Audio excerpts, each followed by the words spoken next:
Azindo's hands would not stop trembling. He sat beside the leopard's skin in the half-dark of the chamber, watching his fingers shake against his thighs. The ancestral bond hummed through his shadow, 1,000 voices, steady as a heartbeat, warm as banked coals. But his body was wrung out, emptied, the way a cloth is emptied when every drop of water has been twisted from the fiber. His mouth tasted of copper. The backs of his hands were papery thin, the veins standing prominent beneath skin that looked 10 years older than it had at sunset. Dawn light crept through the ventilation shafts, thin blades of gold cutting through the underground darkness. Somewhere above, the Damba festival's final morning was beginning.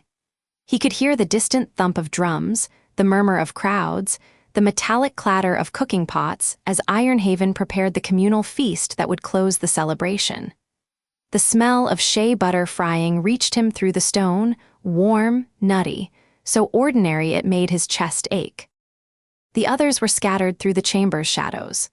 Kofi leaned against the northeastern wall, his bad knee elevated on his pack, wrapped in strips torn from his shirt. He had not slept. Azindo's shadow could read the tight, controlled alertness of a man managing pain too sharp for rest. Every few minutes Kofi's hand would drift to the knee, probe it gently, and withdraw with the careful discipline of someone cataloging damage he already knew was permanent. WuDon sat in communion at the base of the ceremonial steps, her palms flat against the stone floor. But her communion was different now. Where before the alignment, she had radiated the clean, wide-open awareness of a listener tuned to every frequency in the network. Now, she sat in a pocket of muffled silence, her depth reduced, her range contracted, her face carrying the tight concentration of someone straining to hear a conversation through a wall. She had not spoken since closing the channel. Samini sat beside her, his staff across his knees, one hand resting on her shoulder with the quiet vigilance of a man who understood that his apprentice was hurt in a way that could not be bandaged. Tibijia and Zuwera had gone to find food. When they returned, Tibijia carried flatbread and roasted guinea fowl wrapped in banana leaves, the spiced meat filling the corridor with the smoky warmth of festival cooking. He distributed the food with his sleeves pulled down to his wrists, moving with the careful economy of a man who did not want anyone looking too closely at his hands. Azindo ate. The food was good, the guinea fowl seasoned with dawa and ground pepper, the flatbread still warm from the fire. The normalcy of eating after the extraordinary night felt like a kindness. His body needed this: salt, protein, the simple animal comfort of a full stomach. The ancestral voices in his shadow quieted slightly as he chewed.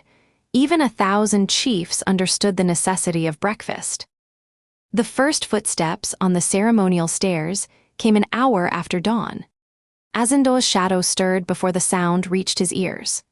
The diagnostic array, operating at heightened sensitivity since the bonding, the ancestral voices providing calibration data his pre-bonding shadow could never have interpreted, extended toward the stairs and read the approaching presence. 2 people. One familiar, Pogna Zara, her earth bond frequency steady and deliberate, the signature of a woman who had made a decision about what came next. The second was unfamiliar, a dense, iron-edged presence that the ancestral voices identified before Azindo's conscious mind caught up. The Kambonaba. Abukari descended the steps with the bearing of a siege wall in motion. She wore her iron staff of office across her back and her military smock. Enchanted Fugu, the Ashvale Order's combat weave, across her shoulders. Her face was the face of a career soldier encountering an operational situation that did not fit any briefing template she had been trained to process. She stopped at the chamber's entrance.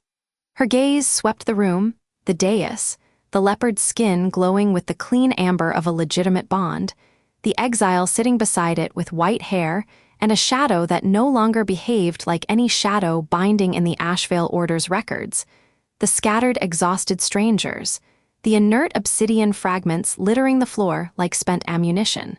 "Explain," she said. The word was the specific Dagbani imperative that a Kambonaba used when demanding a field report. Clipped, expecting compliance, Azindo was not her subordinate.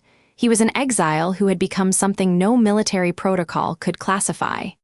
I will explain, Pogna Zara said, descending behind the Kambonaba.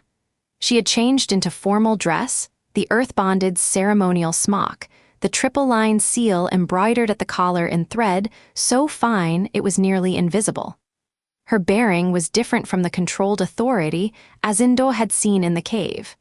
This was a woman who had chosen transparency over performance. The explanation is mine to give. It begins 43 years ago. The Kambonaba did not sit. She planted her iron staff in the chamber floor and assumed the military listening stance, feet shoulder-width, weight balanced, hands clasped behind her back. Pogna Zara told her everything. The protocol, the breaking, the reformation, the Zagele, the beings who were the system. The corruption, the 7 dead candidates, the cage maker's plan, the convergence, and the truth beneath the truth that the Enskinment was not Ironhaven's to claim. That 1,000 years of institutional authority was based on a gift that had been hoarded by people who forgot it was a gift. The telling took most of an hour. Azindo listened to it from outside his own story, the exile, the rejection, the return, the bonding, and felt the strangeness of hearing his life narrated by the woman who had signed the order that began it. The ancestral voices hummed through the telling, adding their own impressions. Recognition, confirmation, the accumulated weight of 1,000 chiefs who had always known what their power was and where it came from. When Pogna Zara finished, the chamber was silent except for the hum of the clean root lines and the distant festival drums above. The Kambonaba was quiet for a long time. Her military training processed the briefing systematically, categorizing, assessing reliability, identifying actionable elements. "You are telling me," Abukari said, "that our authority, the authority of every chief, every Kambonaba, every Pogna who has ever served Ironhaven, is based on a gift given freely by beings who intended it to be shared, and that we have spent 1,000 years treating it as proprietary." Yes. And this man, she gestured at Azindo with the clipped economy of a career soldier, is now the legitimate custodian, not a chief, not a ruler. Yes. And the other factions Will learn the same truth. Every faction's fragment is now operating as designed, and the difference between the designed function and what the factions assumed will be felt by every practitioner within days. The Kambonaba looked at Azindo, at the shadow reaching toward the earth, at the leopard skin glowing on the dais, at the white hair. "Your exile was my signature," she said. It was. The exile order was based on the assessment that you failed the candidacy. The assessment was wrong.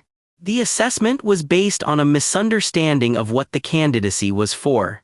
The Kambonaba assessed warrior fitness for a political position.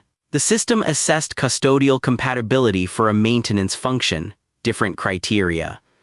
Abukari's jaw tightened. Then, slowly, it released. The discipline of a commander who recognized flawed intelligence when she heard it.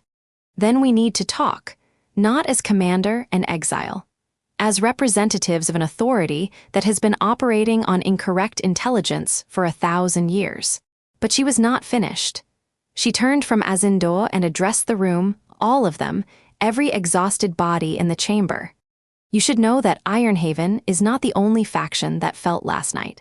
My intelligence staff reports that the Ashvale Order's shadow operatives detected the reunification harmonic across the entire network. The Damba Collective's seers in Yendi have been in emergency session since midnight. 3 couriers arrived before dawn from minor factions requesting explanation."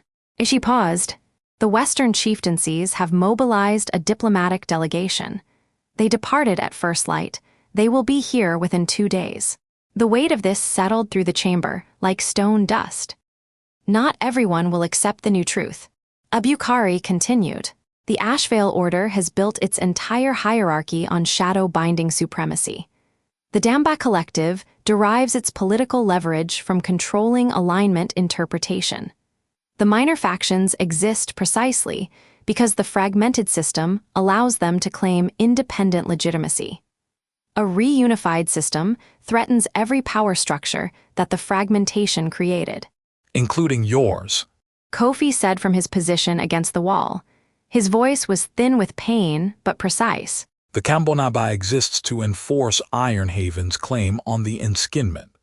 If the Enskinment is a custodial function rather than a political one, what exactly does a military commander enforce? Abukari looked at him. The look was the kind that generals give to subordinates who are correct and insufferable about it simultaneously. That is exactly the question. As she said, and we have approximately 2 days to formulate an answer before the Western chieftaincies arrive to ask it with an army at their backs. A silence. Then Pognazara sat down on the chamber floor, not in the formal position of the earth-bonded addressing council, but the way an old woman sits when her legs are tired and the pretense of dignity is less important than the conversation. The stone was cold beneath her. She did not seem to care. Then we begin. As she said, Azindo looked at the people in the chamber. Kofi, managing a knee that would never carry him without pain again. WuDon, straining to hear a world that had gone muffled and frightening. Tibijia, with his sleeves pulled over burns he had not shown anyone. Zuwera, holding a dead woman's smock like a prayer. Samini, steady as bedrock. Pognazara, transparent for the first time in 43 years. The Kambonaba, recalculating an entire career's worth of assumptions. They were exhausted. They were damaged. They were sitting on a cold stone floor eating festival leftovers, while the political architecture of the territories reorganized itself around a truth that every institution in the system had spent a millennium avoiding. They were, Azindo realized, the beginning of something. His shadow stretched toward the earth. The diagnostic array was listening, as it always listened. But now, for the first time, it was listening to more than the system. It was listening to the politics that would determine whether the system's restoration survived its first contact with the institutions built on its fragmentation. The ancestral voices hummed. 1,000 chiefs, across 1,000 years, offering not answers, but the accumulated wisdom of leaders who had all faced the same fundamental challenge: how to hold power that was not yours to own. Above them, the last Demba fireworks faded. Below them, the system hummed clean.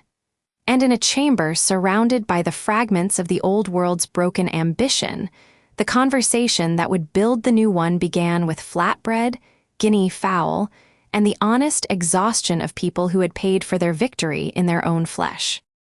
Azindo's white hair caught the dawn light slanting through the ventilation shaft. He did not know it was white yet. He would discover it when Tibijia, the one who noticed things, quietly told him that afternoon, with the careful directness of a soldier delivering a field report about damage that could not be undone. For now he ate, he listened, he trembled. And outside the chamber, the world was already moving. The couriers were already riding. The delegations were already forming. The factions were already choosing acceptance or resistance, cooperation or war, the new truth or the comfortable fiction. The cage was broken. The argument about what to build in its place had just begun.